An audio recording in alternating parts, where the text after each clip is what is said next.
today we have a very special lineup, and we're actually going to be starting off with somebody that I probably think this was the best podcast we've ever done at CGN. It is Joey Coleman, and Joey is a customer experience savant. I know that may not be in his official bio, but he is so good at taking what clients like and what you need to do as a business owner and actually creating a step-by-step formula and process that makes it easy for both parties to win. He is the Wall Street Journal best-selling author of Never Lose a Customer Again. He also wrote another one, which I think is fantastic, Never Lose an Employee Again. They're actually quite similar in mindsets and approaches, but he breaks down these subtle differences in approaching customers and employees. So without further ado, please put your hands together for Joey Coleman, all about Never Lose a Customer Again. Here we go.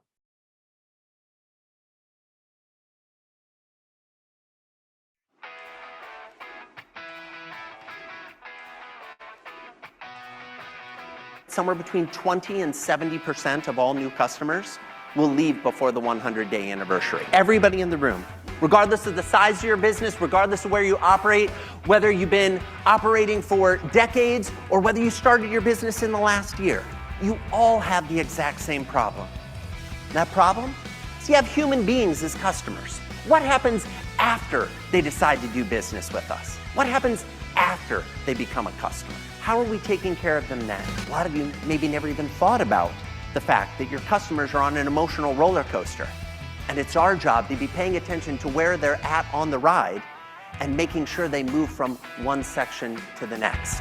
If we focus on creating remarkable experiences in the first 100 days, it will dramatically impact your bottom line. A 5% improvement in retention, keeping 5% of the people who would otherwise leave, is going to increase your profits 25 to 100%. See, the reality is customers feel neglected after the sale is made.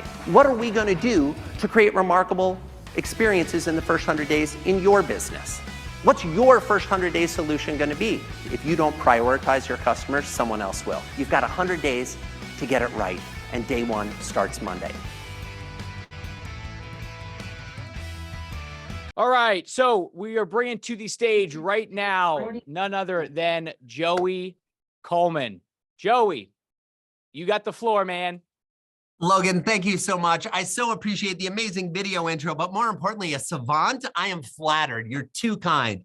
I am so excited to be here with all of you. We're going to have a great conversation today, and I'm going to come up a little bit closer here just so I can share some slides that we put together for everyone. I want to give you a great feel for what we're going to be talking about as it relates to creating remarkable experiences for your customers. Hopefully, we're all looking good and sounding good. Logan, you can see my slides. Everything feels great.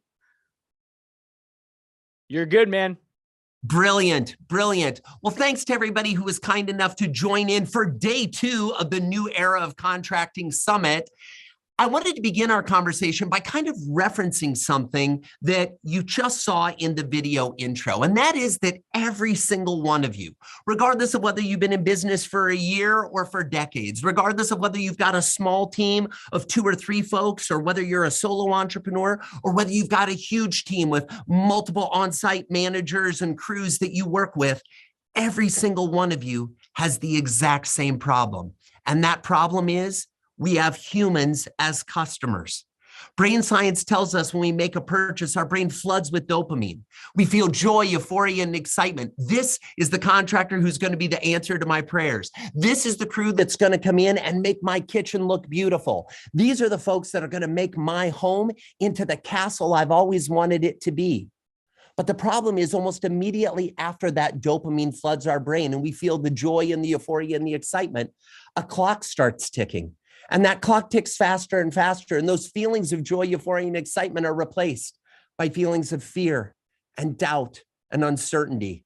What if this doesn't go well? What if this is like, the contractor that my sister-in-law had that was 7 months over timeline and 3x the budget? What if this causes all kinds of crisis within my home? What if we never get this job done? What if my spouse is furious with me for even deciding to do this remodel project? See, we've all heard of the phrase, buyer's remorse. We're familiar with this concept, that feeling that someone begins to doubt the decision they just made after they decide to sign and work with you. The problem is, in most of our businesses, we don't have a system and a process designed to address the buyer's remorse that we scientifically know every customer is going to have. That's a significant problem. And the effect of this on our businesses is absolutely devastating. When I was doing the research for Never Lose a Customer Again, I looked at businesses, small, medium, and large, online and offline, folks that were, just starting out in business, folks that had been around for decades, folks that were selling products, people that were selling services. And what we found is across all industries globally, somewhere between 20 and 70% of new customers will decide to stop doing business with you before the 100-day anniversary. 20 to 70%. These numbers were insane. I couldn't believe it. But what was scarier to me than the fact that 20 to 70% of new customers are going to quit in the first 100 days is that the typical business owner had no idea what their percentage was. They had no idea how many people were leaving. They had no idea when they were going to leave. And most importantly, they didn't appreciate how quickly, after becoming a customer, they were going to decide to not be a customer. The problem with customers leaving quickly is we miss out on some really important things. Number one, we miss out on the opportunity to earn more money for them. They're not going to complete the project. They're not going to do future projects with us if we don't keep them in the fold. We're also going to miss out on the opportunity to get reviews. Because let's be honest, so many of our businesses succeed or fail based on the reviews that we get from our existing customers. The challenge is a customer isn't going to write a review early on in the relationship.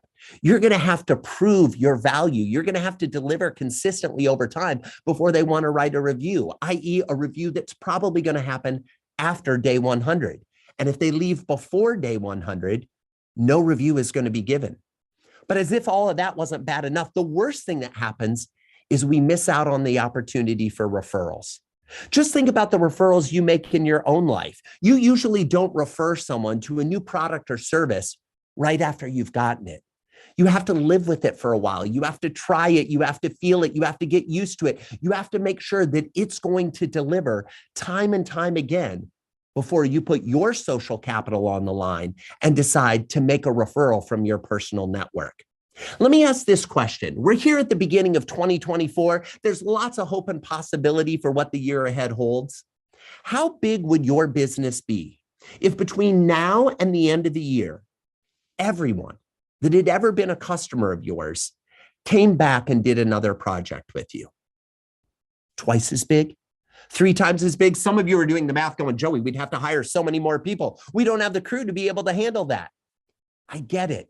And this is the interesting thing. So many business owners and leaders are like, how do we fill the funnel? How do we get new customers? I'm talking about just doing work with the customers you've already done work with in the past. You already know their names, their emails, their phone numbers, what their houses look like, what they might need next. You don't have to spend as much effort going out trying to find new customers when you're focused on keeping your existing customers, delivering a remarkable experience for them, and creating the kind of interaction that keeps them coming back for more. The good news is there's a solution to this problem of customers leaving in the first 100 days. And the solution lies in rethinking our understanding of this, the typical customer journey. Now, you may have seen an image like this in a business book you read or an online seminar you attended. But here's the challenge I have with this graphic. It puts all of the focus on the left side of the graphic. How do we fill the funnel? How do we market? How do we sell? How do we get new people to become our customers? Instead of putting the emphasis on the right side of the graphic, what do we do after someone becomes a customer? How do we make their experience post-contract, post-purchase so remarkable that they love doing business with us, that they want to stay doing business with us, that they have great things to say about doing business with us? Because see, the reality is customers feel neglected after the sale is made.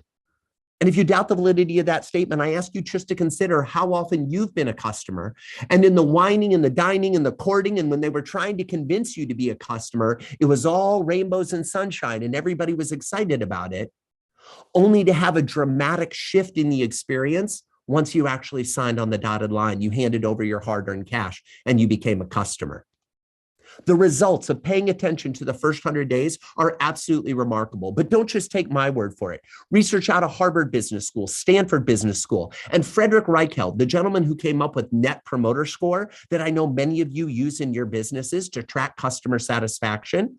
All of that research shows that if we can get just 5% of the customers who are leaving to stay, it's going to increase our profits 25 to 100%.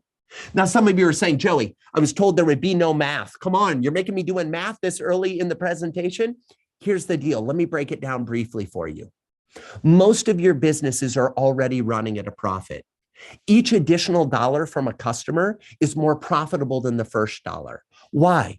Because you've already recouped the marketing and sales expenses. You've already paid for that. You've gotten them up to speed. You've learned their picadillos. You've learned what they like and what they don't like. Each additional dollar they spend with you is going to be more profitable. Also, you've already covered all of your operating expenses, right? Most of your businesses are running at a profit already today. So each additional new project, especially with an existing customer, is going to put more bottom line money in your account. Now, here's the interesting thing. Lots of people, when they meet me, they're like, oh, Joey's the lovey-dovey, touchy-feely customer experience guy. Yes, and I'm the numbers guy, the guy who likes to look at your profitability and say, would you like more profits, not just more revenues? Would you like to be able to do more with those profits? If so, take care of your customers and the dollars will follow. It all happens in the first 100 days. And in fact, the research shows if on day 101, the customer is thrilled with the relationship, they love you, they're ecstatic about the interactions they've had with you, the typical customer will continue to be an active customer for years, not just for the project that they're on, but for future projects that they might do and might need to call on you for your expertise to help with. See, I believe there are 6 tools we can use to create remarkable interactions with our customers in the first 100 days and beyond. These are the 6 tools, and with your permission, I'd love to go through these briefly. And as I do, I want you to think about which of these tools are we currently using, which are the ones we could be using more or be using better, and which are the tools we're not using at all that we might be able to incorporate into our business operations. The first one, in-person interactions. Do you know how many folks that I consult with and speak to would die to have the level of in-person interaction that you all have with your customers? You're in their homes, for Pete's sake. You are literally invited into the most sacred spaces that they have. And you live with them for a while. You're there morning, noon, and night. You're working them. You get the understanding of the cadence of their family. You meet pets. You get a feel for the vibe of the household. Are we taking those in-person interactions for granted? Whenever we get the opportunity to visit a customer on site or go to their location, are we seeing that as a privilege and an opportunity to build personal and emotional connection? Or is it another day at the job? I guess we got to go to that project. Not really looking forward to this.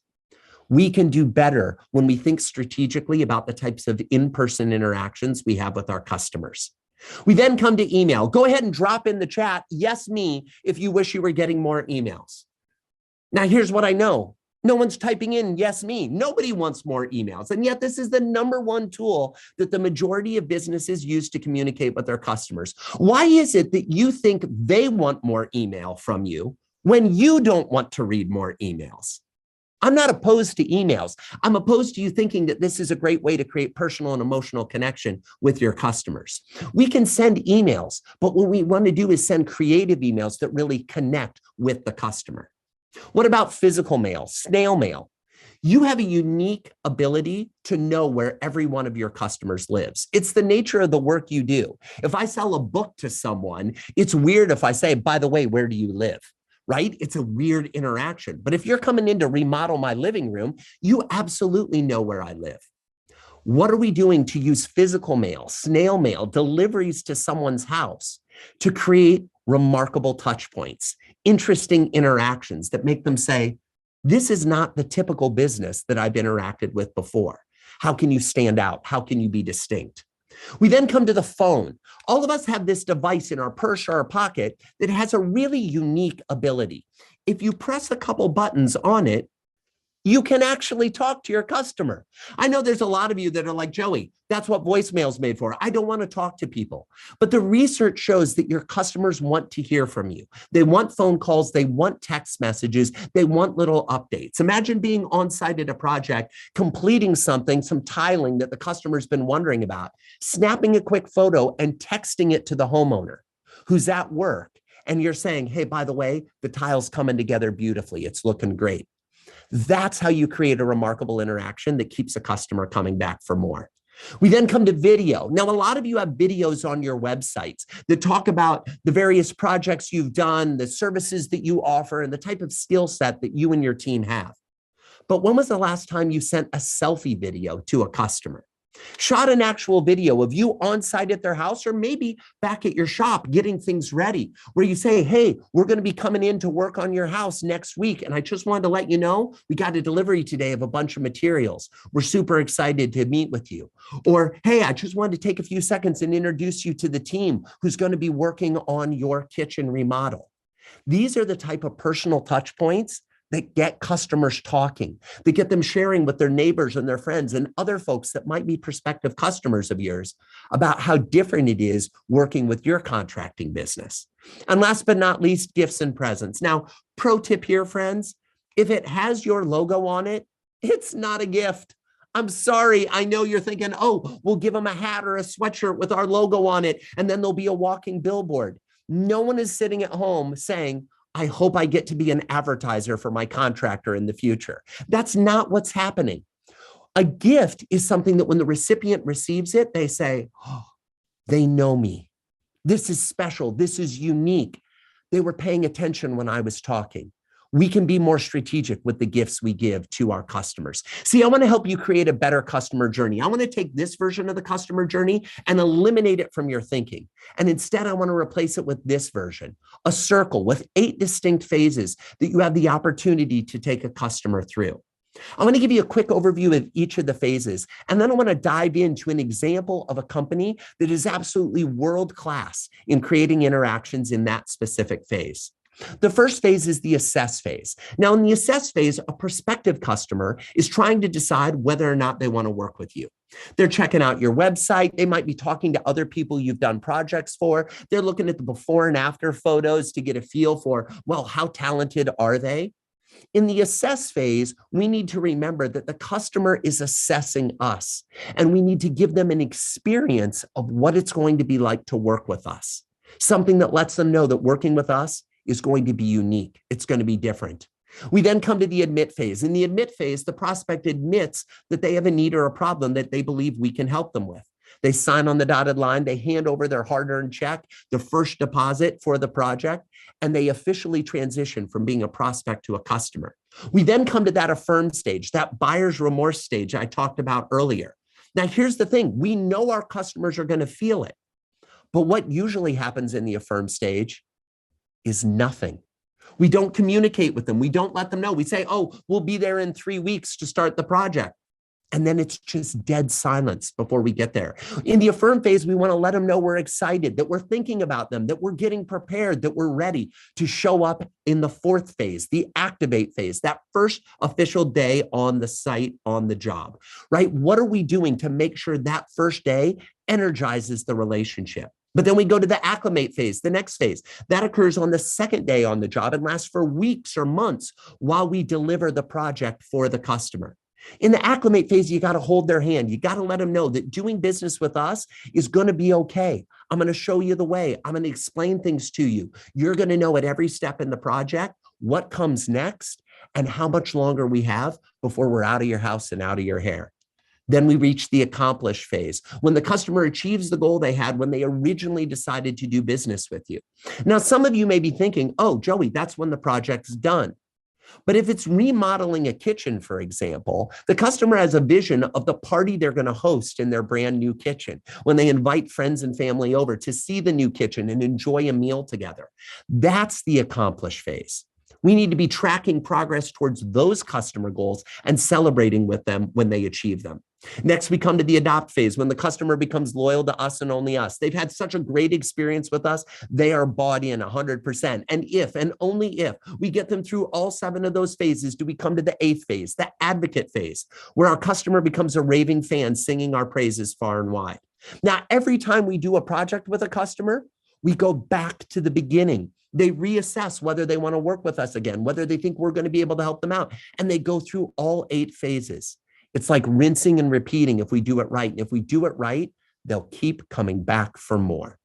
Now that we've given you an overview of the 8 phases, I want to dive deep into each one and give you a world-class case study example that I want you to shamelessly borrow and steal these ideas to incorporate them into your own business. The first phase is the assess phase. Now, I understand that you think you're special. You think you're different, that you stand out in the crowd. But with all due respect to the typical customer, it feels a lot like this. It kind of looks like, oh, all of these things have the same end result. I got to just pick one, put it in the cart, and get on to my weekend. In the assess phase, you've got to give a preview of what it's going to feel like to work with you. And there's a company called The Wealth Factory that does an incredible job of doing this. The Wealth Factory helps entrepreneurs keep their money. Entrepreneurs pretty good at making money, not as good at keeping money. So it helps them with tax advice and investment strategy and insurance vehicles and risk profiling.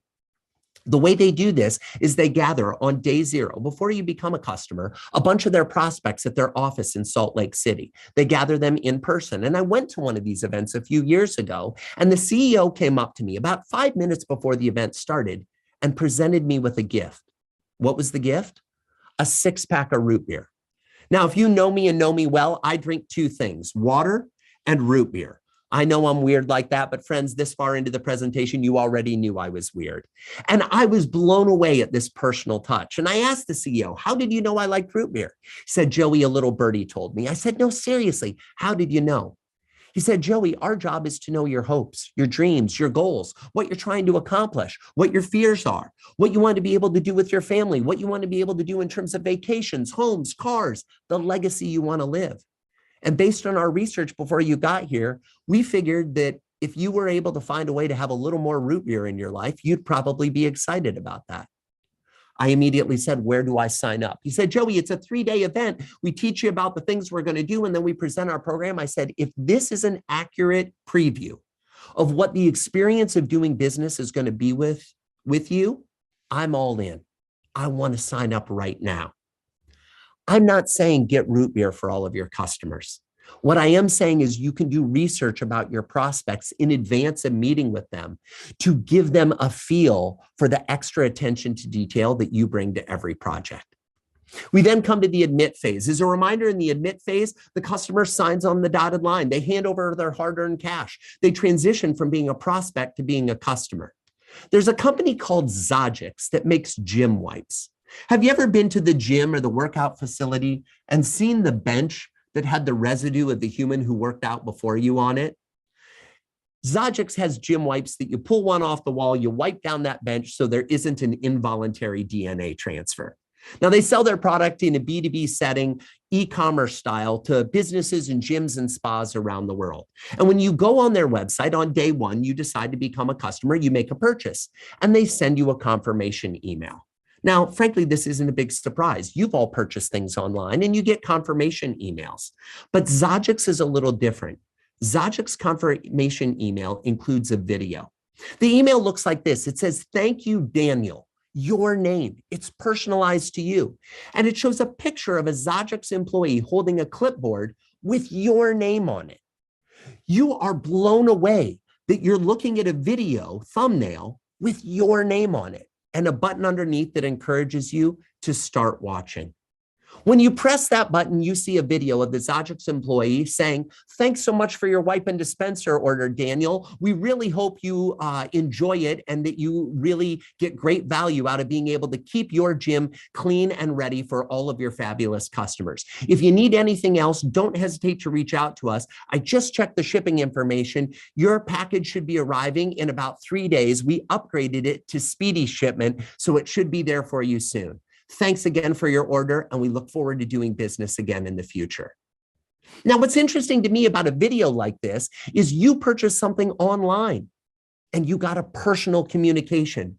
that made you feel like you matter? What can we do to make our customers feel like they matter, that they matter as an individual, that we're paying attention to their specific needs, especially early in the relationship? We then come to the affirm stage. As a reminder, this is that buyer's remorse stage where they begin to doubt the decision they just made. Now, there's a company called CD Baby, and I realize I'm dating myself a little bit, but for those of you that may not remember, in the early advent of being able to buy music on the internet, CD Baby was a great resource. You could go and find unique musicians, unique artists, and order CDs in the mail. Now, like most e-commerce businesses, CD Baby would ship out the CDs, but they would also include a confirmation email that you got once you placed your order. Now, their original email was pretty straightforward. Your order is shipped today. Please let us know if it doesn't arrive. Thank you for your business. There's nothing wrong with that, but it isn't anything special. And the team at CD Baby knew that, so they created an even better confirmation email. On day 2, after you received, the order came in and was placed on day 1. On day 2, the following email was received by the CD Baby customers. Thank you for your order with CD Baby. Your CD has been gently taken from our CD Baby shelves with sterilized, contamination-free gloves and placed on a satin pillow. A team of 50 employees inspected your CD and polished it to make sure it was in the best possible condition for mailing. Our packaging specialist from Japan lit a candle and a hush fell over the crowd as he put your CD into the finest gold-lined box that money can buy. We had a wonderful celebration afterwards as the whole party marched down the streets to the post office where the entire town of Portland waved bon voyage to your package on its way to you in our private CD Baby jet on this day. I hope you had a wonderful time shopping at CD Baby. We sure did. Your picture is on our wall as Customer of the Year. We're all exhausted, but we can't wait for you to come back to cdbaby.com. Thank you. Thank you. Thank you. Now that is a confirmation email. That's the kind of email that when you're sitting at your house or your office or you pull it up on your phone, you say, who are these people? They're unique, they're different, they're special. They've got some personality, they've got some pizzazz. I know that if I were to meet with you and your team individually, I would find some real characters. You can't be working in the industry without knowing that crews are filled with characters, okay? I get it. But are you letting some of those personalities come out? Are you letting that spirit come forth into the communications you have with your customers? We then come to the activate stage. As a reminder, the activate stage is that first official day on site, on the job, where we kick things off, where we're really going to get started. There's a company called Cornerstone Retirement and Insurance Services that does financial planning and retirement services for retirees. They're based in Las Vegas, and their office looks like this. Did I mention they're based in Las Vegas, right? This is a financial services, financial advising firm, and yet they have a crazy wild office. What's interesting about how they approach their customer experience is on day 10, after you've signed up to become a customer, you receive a package in the mail. The package comes via FedEx. Why? Because when we get a FedEx, we open it immediately. We're excited. What is this? It's unique. The box is 2 feet by 3 feet.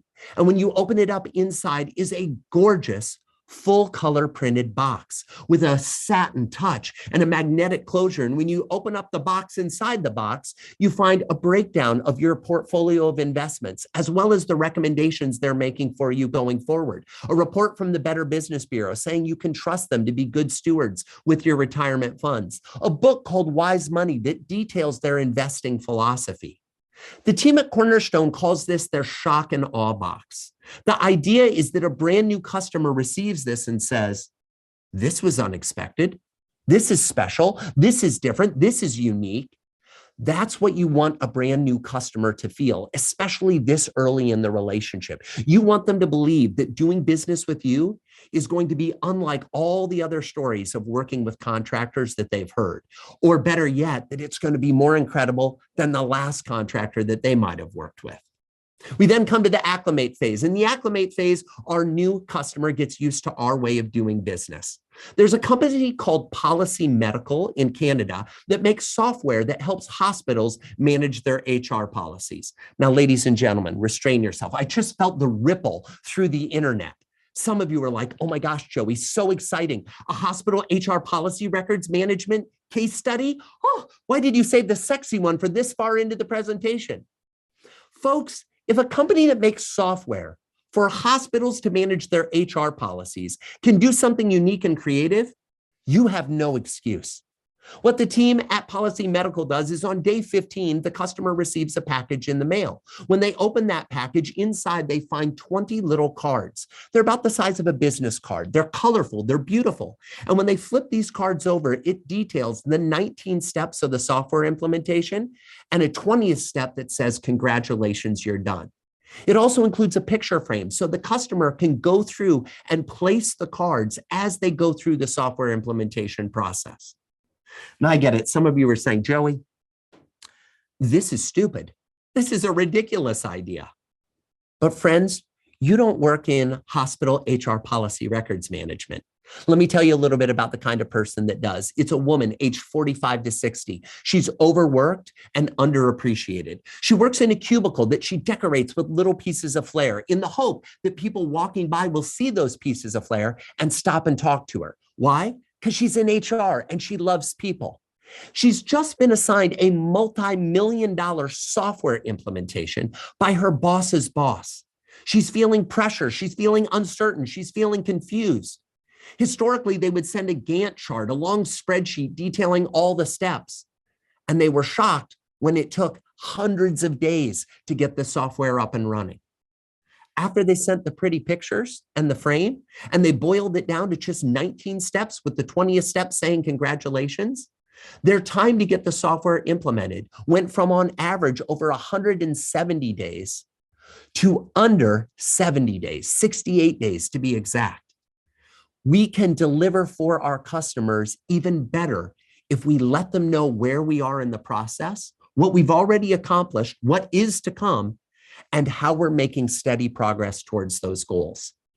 Not every customer understands your business as well as you do. In fact, 99.99% of customers who work with you have never done a remodel, have never done a project like this. They don't understand the ebb and flow. And if you can give them a picture that lets them see the path forward, they will be happier. We then come to the accomplish phase, when the customer achieves the goal they had when they originally decided to do business with you. There's a company called Ongoing Operations that helps financial service organizations, banks, and credit unions manage their risk. What they do is they set up an offsite location where they have phones and computers and desks so that if anything happens at the bank or the federal credit union, they can take folks from that location to the offsite location and business can proceed as usual. Now, it's a really unique and niche business, and it's also a stressful position because there's a lot riding on getting this job right. And on day 60, when the project is done, they send a package to the customer in the mail. The package includes a gift, and the gift is this: the Ongoing Operations cake. No, it's actually a cake with a little note that says, wasn't that setup a piece of cake? No, it wasn't, but we appreciate you sticking with us. Not only does it include the cake, but it includes a case of beer and a case of soda and some balloons so the client can throw a party in their new space, knowing that they are taken care of, protected, and ready to go in the future. Now, I'm not saying you should send a cake to your customers, but what I am saying is we should celebrate with our customers more when the project is done. Instead of just a handshake, let us get some pictures, we should let them have a party and do the honor of not inviting ourselves to the party. So it's a party they're actually excited to attend. When we help our customers celebrate the accomplishments that we've helped them to achieve, it reinforces the great work we've done for them. We then come to the adopt phase. In the adopt phase, the customer becomes loyal to you and only you. They're committed. They're never calling another contractor again. They are bought into your way of operating and doing business. There's a company called Giftology that specializes in strategic appreciation. How do we create gifts for the best customers in our network? And they work with a lot of professional sporting teams, including the Chicago Cubs. One day, the CEO of Giftology was having a conversation with the representative from the Cubs, and they were talking about coming up with a gift for their season ticket holders, their box seat holders, their top sponsors. And in the conversation, the representative from the Cubs happened to mention in passing that they were going to be remodeling the locker rooms at the storied Wrigley Field. What are you going to do with all the wood? Said the CEO of Giftology. I don't know. We'll probably scrap it, said the representative from the Cubs. Don't scrap it. Send it to us. Some 300 days later, in the off season, all the season ticket holders, the box seat holders, the Cubs' most valuable customers received a package in the mail. That package was a gift, and the gift was this: a Bluetooth speaker with the Chicago Cubs logo on it, made from the plywood that had previously been the benches and the locker rooms at the storied Wrigley Field. Wow, you're right. That wasn't a gift. That was an artifact. This was a piece of nostalgia. This was a memento that would become a family heirloom. The recipients were thrilled. And in fact, 2 weeks later, the billionaire owners of the Chicago Cubs called the team at Giftology and said, "We absolutely love the speakers. Our customers love the speakers. We actually had a few family members that saw them and they didn't get one. So we'd love it if you could send a few more over." "I'm sorry, we can't," said the CEO of Giftology. "We used all the wood." Folks, if a billionaire loves your gift, your gifting game is strong. You're doing a great job. This is the standard we should be holding ourselves to when we think about creating great gifts for our customers. We then come to the advocate phase. As a reminder, in the advocate phase, our customer becomes a raving fan, singing our praises far and wide.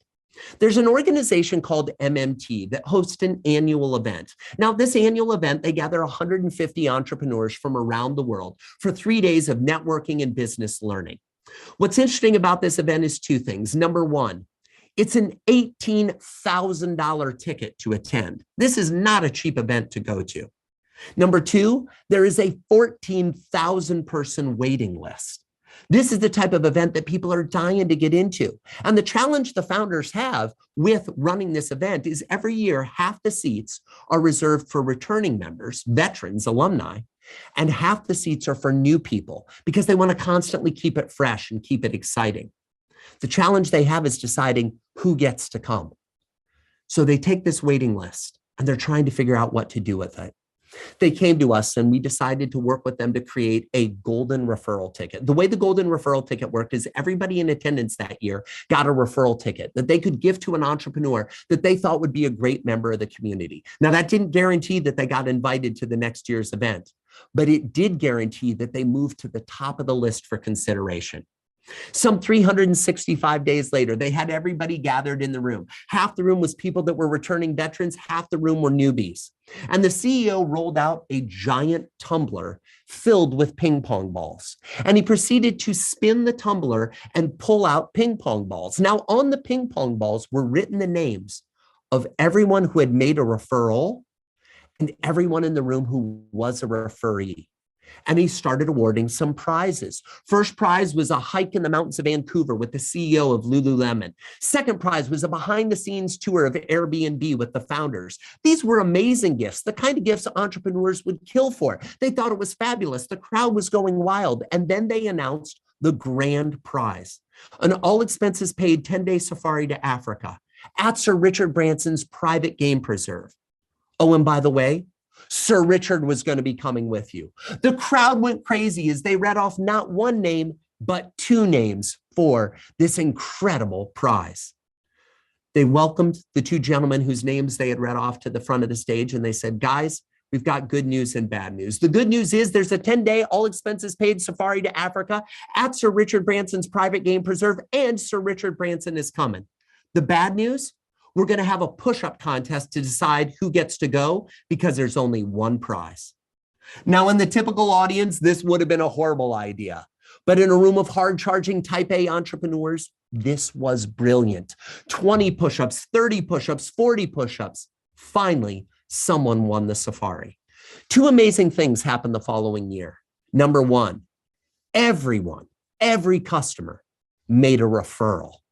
Number two, gym memberships went through the roof. We have no idea why, but everybody was super fit the following year.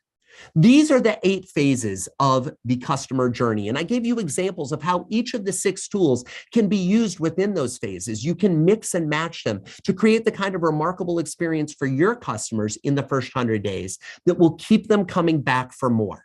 The question now becomes, what's your first 100 days solution going to be? How are you going to think strategically about the first 100 days of the relationship with your customer and design it in a way that is absolutely remarkable?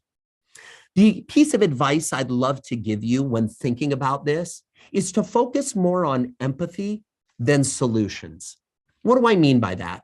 Well, you may have heard of this gentleman, Abraham Maslow. Maslow is a psychologist who was famous for creating Maslow's hierarchy of needs. It's usually presented as a pyramid or a triangle. And at the bottom of that pyramid are our most basic needs as human beings. So our physiological needs: air, water, food, shelter, sleep, clothing. And the one I want to point out is shelter. In your world, you're working with customers in their homes.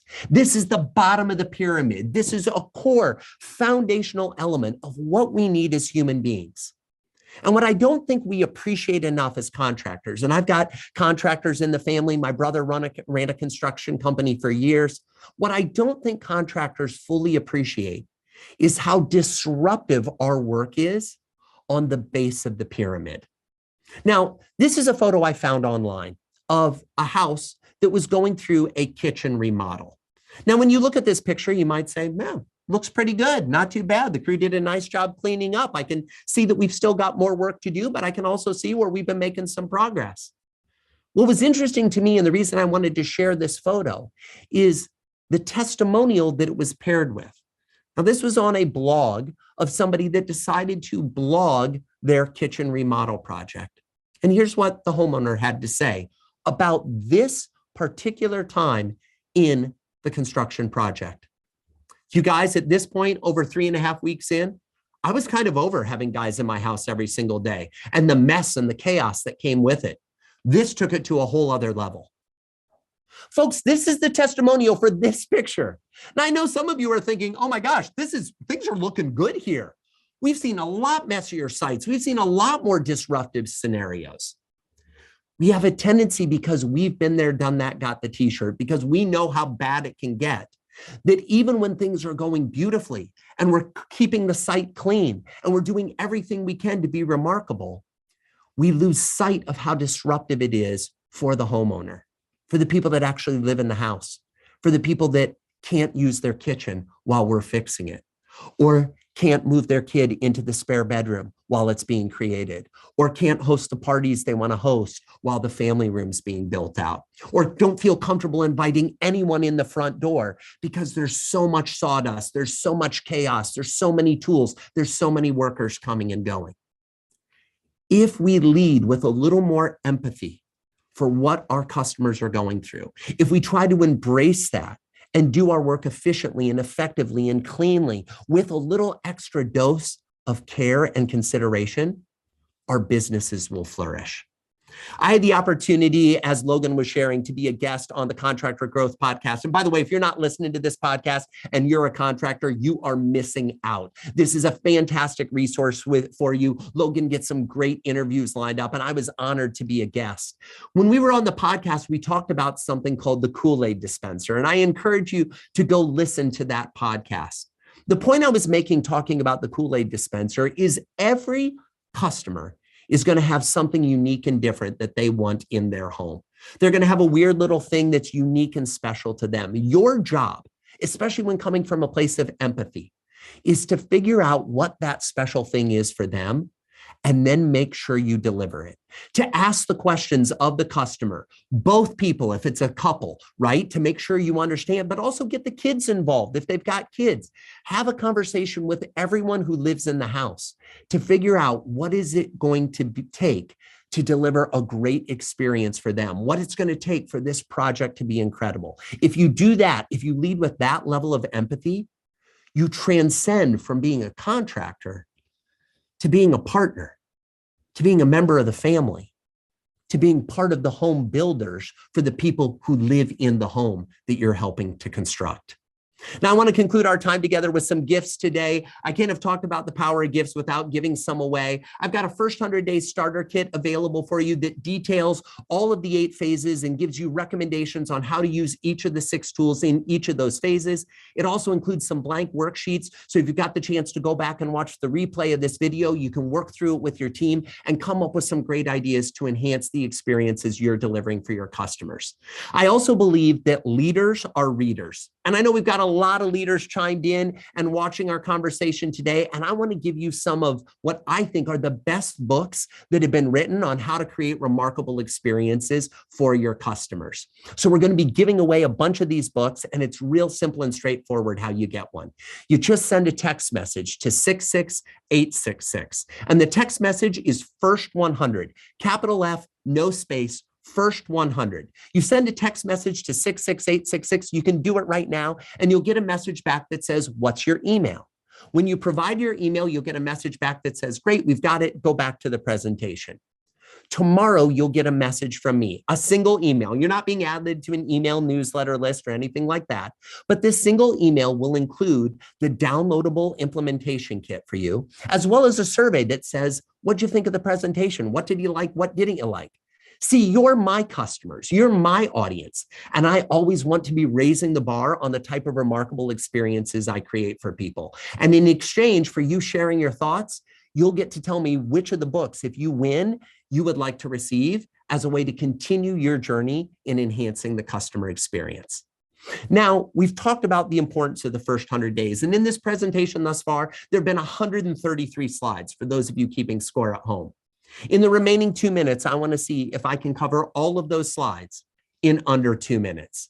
The first 100 days is the most important time in the entire customer relationship. If you get the first 100 days, you can have a customer for life. Why? Because brain science shows us when we make a purchase, our brain floods with dopamine. We feel joy, euphoria, and excitement. This is the contractor who's going to be the answer to our prayers. This is the team that's going to help our kitchen look beautiful. But almost as quickly as we feel those feelings, a clock starts to tick. And as the dopamine recedes from our brain, those feelings of joy, euphoria, and excitement are replaced by feelings of fear, doubt, and uncertainty. What if this doesn't work out the way we like? What if it goes bad? Will my kitchen ever be the same? What's scarier than the 20 to 70% of new customers that quit in the first 100 days is the typical business owner has no idea what their percentage is. Why? Because they spend all their time focused on this side of the graph. How do we fill the funnel, market, sell, instead of spending all their time on this side of the graph? What do we do after someone becomes a customer to make their experience so incredible that they turn into a raving fan? I believe there are 6 tools we can use to communicate with our customers in the first 100 days and beyond across these 8 phases of interaction. What are those 8 phases? Well, the first one's the assess phase, where a prospective customer is trying to decide whether or not they want to do business with us. Then the admit phase, where they admit they have a problem that they believe we can help them with. They sign on the dotted line, they hand over their hard-earned cash, and they transition from being a prospect to being a customer. But then don't forget that buyer's remorse, that affirm stage, where they begin to doubt the decision they just made to do business with us. And then we show up for the activate phase, the 4th phase, the first official day on the job, where we want to energize the relationship. We want to let them know that doing business with us is going to be unlike any experience they've ever had, and they're going to love it every step along the way. But don't forget what happens on the next day on site, and the next day, and the next day, and the next day, as we've got to hold their hand and help them acclimate to our way of doing business as we go through the project with them, so that hopefully we can help them accomplish the goal they had when they originally decided to hire us, become an adopter, loyal to us and only us, and if we're really lucky, an advocate, a raving fan, singing our praises far and wide. Across these 8 phases, I gave you examples of 8 remarkable companies that create these type of remarkable interactions, and we talked about the importance of empathy before solutions. How can you care for folks before you deliver what you promised in the actual contract? You've got 100 days to get this right, and day 1 begins tomorrow. Thank you so much. You've been an incredible audience, and I'm so excited for some Q&A now where we can dive in and talk about how we can apply these specific principles to your business. That was amazing, man. I want to lead off with first thanking you for coming in. This was one of the presentations that I told my whole team, I was like, you 100% have to sit in and listen to it.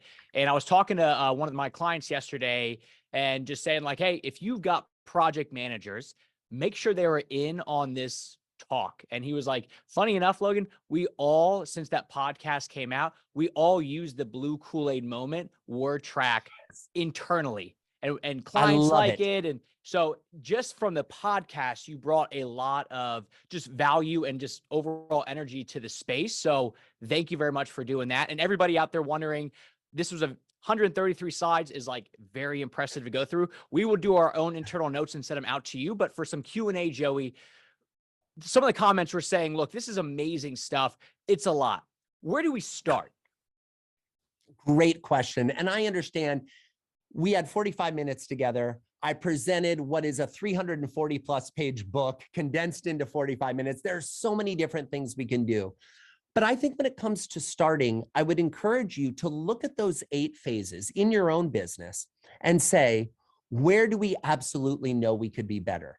Now, some of you may be saying, Joey, there were phases I didn't even know existed. There are lots of places we could be better. I get it.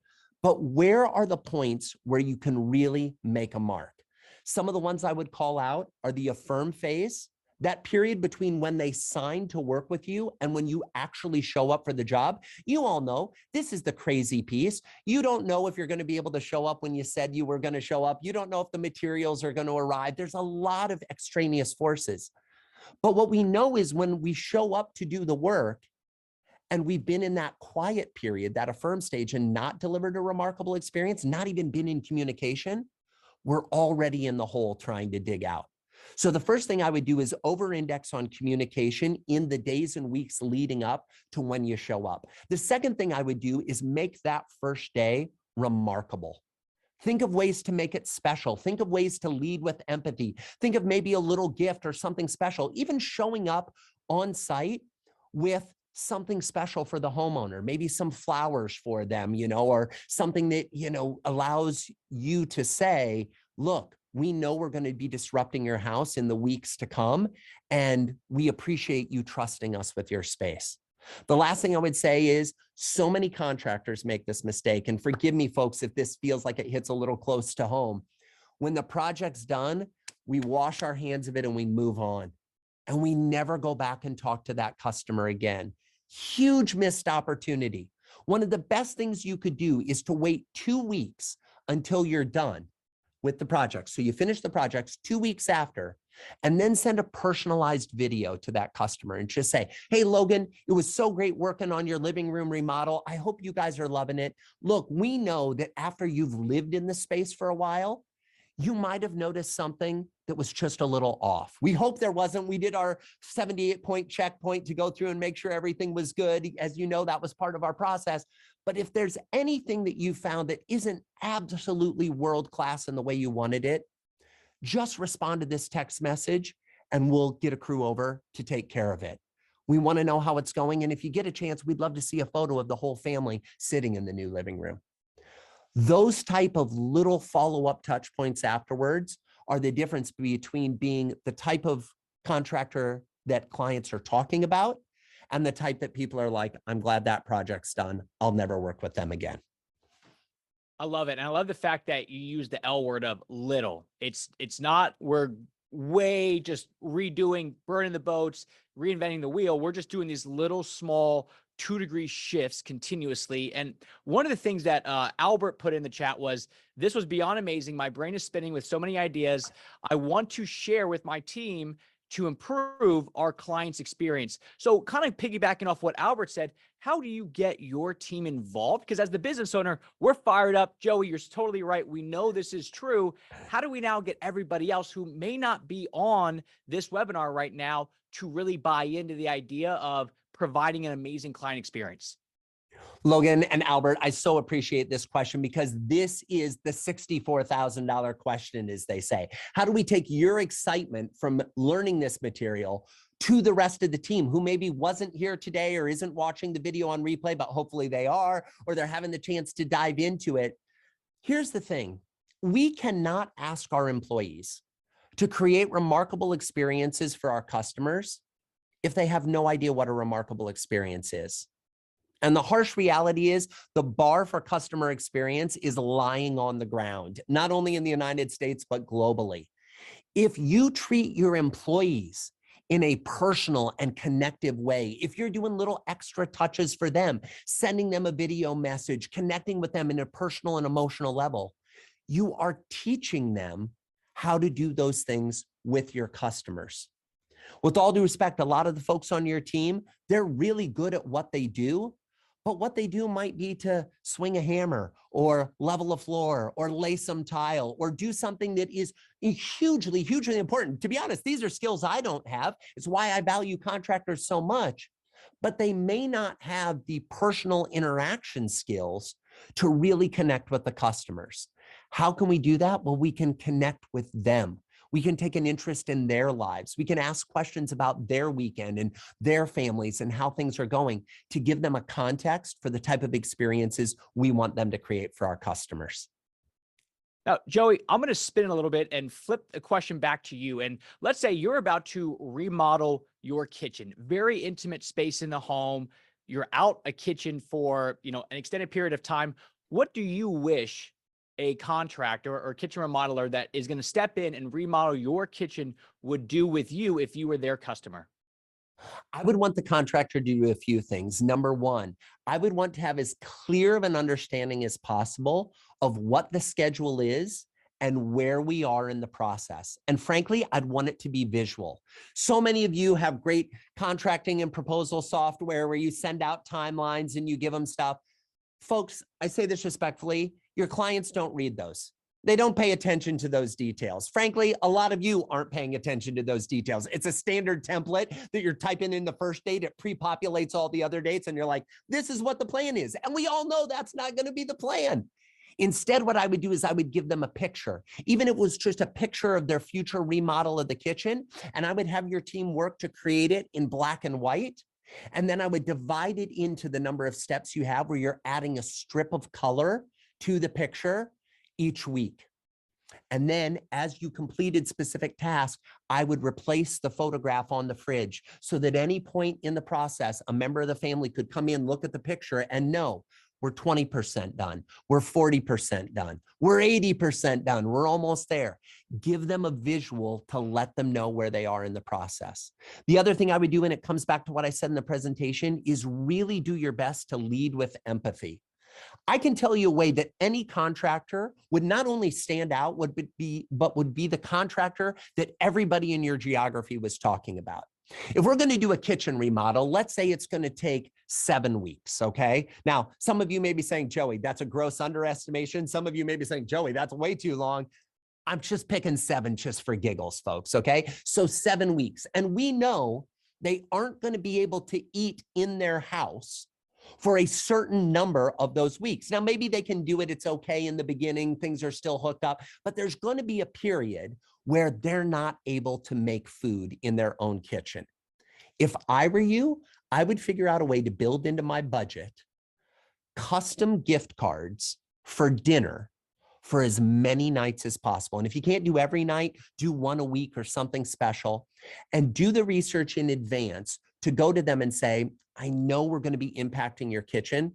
We'd like to treat you to dinner a couple of times across the process. Now, let me tell you, some of you are going, Joey, how do I factor in the dollars for that? You're smart enough. You can do this. But here's what I absolutely know.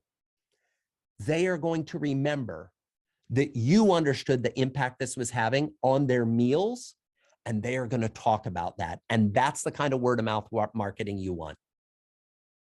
All right, Joey, last question here. And this is really on you. How do you come up with this stuff? Because just so everybody watching knows this is not like, here's the questions I'm going to ask you, Joey. Like the one I just asked him came out of left field, yet your answers of the gift cards and having the sticky on the kitchen, I'm like, man, why did I not think of that? How do you come up with this stuff? Logan, I appreciate that. It's such an honor to work in the customer and the employee experience space. I've been immersed in this space for 20 years. I've worked with clients on all 7 continents, and we've looked at this. And what I found is we are only limited by the bounds of our own creativity. And one of the things I love to do is get together with my team, and all of you can do this with your teams. You have incredibly talented, creative people on your team. And I'd be willing to bet you have people on your teams that are untapped resources. If you sit down with them and you say, what can we do to make this special? What can we do to make this remarkable? Let's not worry about the cost. Let's not worry about the implementation. I'm not trying to add more tasks to your to-do list. You will get ideas from your people. And what I would encourage you to do is just try some of them. It may not work. You may do the poster with the colored picture, and you get 4 weeks in and you're like, oh my God, we've been on 10% for 4 weeks. The picture's the same. It's not changing. This is a horrible idea, Joey. I get it, but you tried. You tried to do something different. You tried to create a personal and emotional connection. And what I have found with the great majority of humans on the planet is that if we try to create a personal and emotional connection with them, most humans will respond. Why? Because we're dying for connection. In 2024 and beyond, humans are dying for connection with other humans. And you're going to be in some of the most intimate places in their entire life, their home, their kitchen, their living room, their bedroom, where you are inside their house. There's a huge opportunity for you to create connection with them. Awesome. Well, Joey, this was amazing. If you go back and look at the chat, there's it's the most active it's been. So this is amazing. Blew a lot of minds today with a lot of the, new way to look at customer experience, but it's not as hard as we're all probably thinking in our mind. It takes a lot of little things, but the little things add up. So Joey Coleman, everybody, Joey, thank you so much. Logan, thank you so much. And thanks to everybody for joining in. I wish you all the best in the first 100 days and beyond.